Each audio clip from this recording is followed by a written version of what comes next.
Cambio di guardia alla questura di Agrigento. Si sono insediati stamane 3 nuovi dirigenti: Giovanni Minardi, commissario capo della Polizia di Stato, Giancarlo Consoli, vicequestore aggiunto, ed Andrea Giuseppe Monreale, che andrà a dirigere la sezione della Polizia Stradale di Agrigento. La presentazione è avvenuta stamane nel corso di una conferenza stampa indetta dal questore Giuseppe Bisogno. Noi in effetti come questura in senso stretto abbiamo completato la squadra perché avevamo bisogno di un dirigente per commissariato di Licata e lo abbiamo avuto dal capo della polizia, e quindi il dottor Consoli va a dirigere il commissariato di Licata.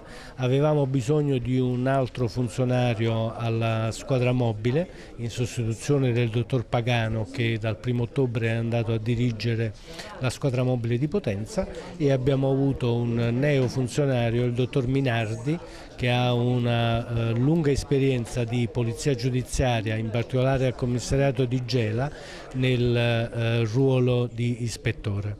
E poi c'è stata la sostituzione che voi conoscete al comando del provinciale della Polizia Stradale, e il dottor Monreale, commissario capo, prende il posto del dottor Laporta. Dopo 14 anni di esperienza sul campo, dopo le tappe di Caltagirone, di Librino e di Pachino, arriva ad Agrigento. Quello che ho imparato sui distaccati è che bisogna molto puntare sulla prevenzione, sul controllo del territorio, al di là dei reati che poi verranno perseguiti, accertati e chiaramente puniti. È importante potenziare i dispositivi di prevenzione, perché l'esigenza di sicurezza del cittadino è uno degli obiettivi primari che bisogna tutelare. Devono vedere la polizia come amici, ci devono collaborare, ma noi dobbiamo essere pronti a tutelare l'ordine e la loro incolumità fisica.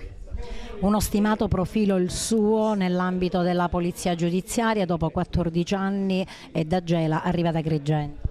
Sì, sicuramente è stato un impegno duro quello che ho fatto che ho profuso nei precedenti anni.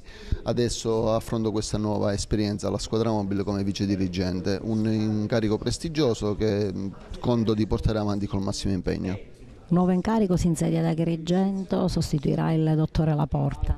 Sì, sostituito sulla porta, tra l'altro dopo 10 anni qui alla sezione Polizia Stradale, quindi una persona di grande esperienza. Invece per me è una nuova materia, una nuova avventura che comunque inizio con grande entusiasmo.